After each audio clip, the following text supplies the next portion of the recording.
Bonjour, je suis le professeur Ibrahima Diop. Je suis professeur associé à l'UIED et en même temps directeur académique et scientifique. Justement, vous avez la réception qui a été faite. Qu'est-ce qu'on peut retenir de la rencontre qui a été tenue chez vous? Qu'est-ce qu'on peut retenir justement de cette étude? Oui, notre rencontre de ce matin avait pour objectif tout simplement de faire la restitution des travaux de mémoire de nos étudiants, articulés sur en tout cas l'impact des CREI, des centres de recherche et d'essai, sur le tissu économique et local au Sénégal. Donc, à travers les projections qu'on a eu à voir, on constate clairement que globalement, les CREI restent en tout cas un levier central sur lequel les pouvoirs publics peuvent s'appuyer pour en tout cas résoudre la question de la pauvreté en milieu rural et puis améliorer le plateau technologique aux acteurs du développement dans les différentes localités du pays. Nous avons eu l'honneur, l'insigne honneur je dirais, de faire des études d'évaluation d'impact des activités des CREI sur la population locale. C'est à l'issue de cette formation, je dirais même que nous sommes triplement chanceux parce que nous sommes la première promotion à avoir reçu cette formation ici à l'Institut universitaire.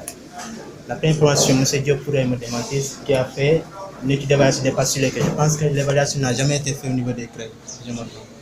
Aussi, nous sommes la première promotion à avoir fait l'économie sociale et solidaire, expert, le diplôme d'expert. Donc ici, pour l'étude d'évaluation d'impact, il faut dire de manière générale, c'est un impact qui est positif au niveau des CREI. C'est un impact globalement positif sur la pertinence, la cohérence, la viabilité et la durabilité. Le problème qui s'est posé, c'est juste après la formation des bénéficiaires, quelles sont les mesures d'accompagnement pour aider ces bénéficiaires à démarrer une activité génératrice de revenus par exemple. Mais pour les CREI, l'impact est positif. Oui, mais lors des travaux, vous avez eu, lors des analyses, vous avez eu à relever des manquements. Oui. Les recommandations que vous avez eues à mettre. Donc, je ne voudrais pas un peu précipiter ma présentation. Moi, ce que je peux dire de manière sommaire, c'est que les bénéficiaires ont des problèmes de revenus à la fin de la formation. Parce que la formation est gratuite, c'est une action sociale, mais la formation est gratuite. Et ça, c'est un point à relever. C'est juste après la formation, comment ces bénéficiaires maintenant vont pouvoir démarrer une activité génératrice, étant donné que ce sont des personnes, comme on pourrait dire, vulnérables, qui n'ont pas de ressources financières à leur disposition. Donc, ce serait bien comme recommandation de pouvoir les accompagner afin de pouvoir démarrer une activité génératrice de revenus et ça va leur permettre d'avoir une condition sociale et économique plus aisée. Il y a eu des menaces aussi sur les CREI. Des menaces. Oui. C'est-à-dire La présentatrice de Fatick a relevé quand même la possibilité de disparition d'un CREI si la politique a changé. Ça, je pense, ce sont des menaces. Donc, comme des menaces, c'est des choses qui ne sont pas encore arrivées. Donc, on ne peut pas spéculer là-dessus. Pouvez-vous faire une brève présentation de ces centres? Les centres sont des structures qui dépendent du ministère de l'Enseignement supérieur, de la Recherche et de l'Innovation, qui ont pour mission le transfert des technologies innovantes et des résultats de la recherche au niveau des populations, et de manière très, très directe. Aujourd'hui, le ministère a pour mission d'installer ces centres dans tous les départements et régions du Sénégal.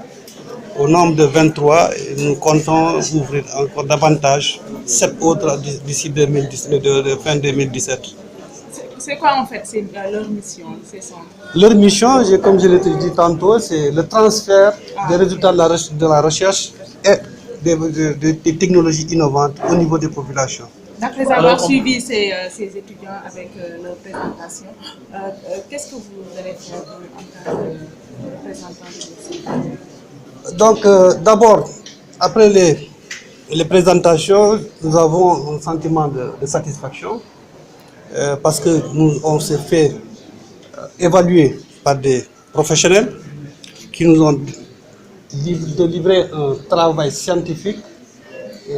D'après ce travail, il a été noté largement que l'impact socio-économique des centres de recherche et d'essai est positif.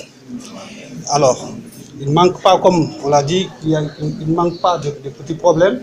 Et c'est pour ça que nous sommes là, pour écouter les autres, les professionnels, ceux qui ont effectué l'étude, pour qu'ils nous disent réellement ce qu'ils ont retenu sur place comme problème, et que nous, on doit prendre ces recommandations en charge pour nous permettre d'aller beaucoup plus de l'avant vers vraiment l'atteinte des objectifs et des missions du projet. Alors, quels sont ces problèmes que vous comptez? Il y a des problèmes de moyens qui ont été relevés. Donc, les moyens ne sont pas à la hauteur de la demande exprimée par les populations. Donc, vous le comprenez aussi que nous avons 23 au niveau national. Il y a aussi le système de gouvernance. Donc, là aussi, ça a été relevé. Et nous avons, l'autorité aura une écoute vraiment très attentive par rapport à ça. Et aussi, il y a le nombre très élevé de la demande par rapport aux capacités d'accueil des centres de recherche et d'essai. Je pense que là aussi, c'est un aspect qu'on doit prendre en compte. Il y a énormément d'autres recommandations qui ont été soulevées. Je pense que c'est comme ça.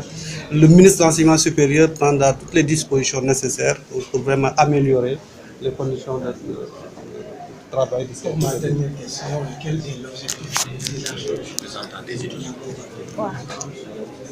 Comme tout projet, donc chaque projet, comme tout projet, il y a des missions qui nous ont été assignées. Donc il faut aller voir est-ce que les objectifs qui nous ont été assignés, on les a atteints ou pas. D'habitude, nous avons un retour très favorable des populations qui nous disent oui, ce que vous faites c'est très bien, mais ce n'est basé sur aucune activité scientifique. Et c'est pourquoi nous avons eu le courage vraiment de nous adresser à des scientifiques pour qu'ils nous disent vraiment, après des études qui respectent toutes les normes scientifiques d'évaluation des projets, parce que c'est des étudiants qui sont en master d'évaluation de projets de développement. Donc ça veut dire que leurs résultats doivent nous permettre vraiment d'améliorer, parce que c'est des experts. Parce qu'ils ne sont pas des étudiants de Bac+, mais parfois c'est des gens qui sont déjà en activité dans d'autres secteurs, qui viennent vraiment se professionnaliser à travers dans l'école de l'UOID. Ça veut dire que c'est des experts qui ont évalué notre travail. Donc s'ils nous disent qu'il y a des points positifs et des points négatifs, nous devons les prendre en compte pour mieux faire.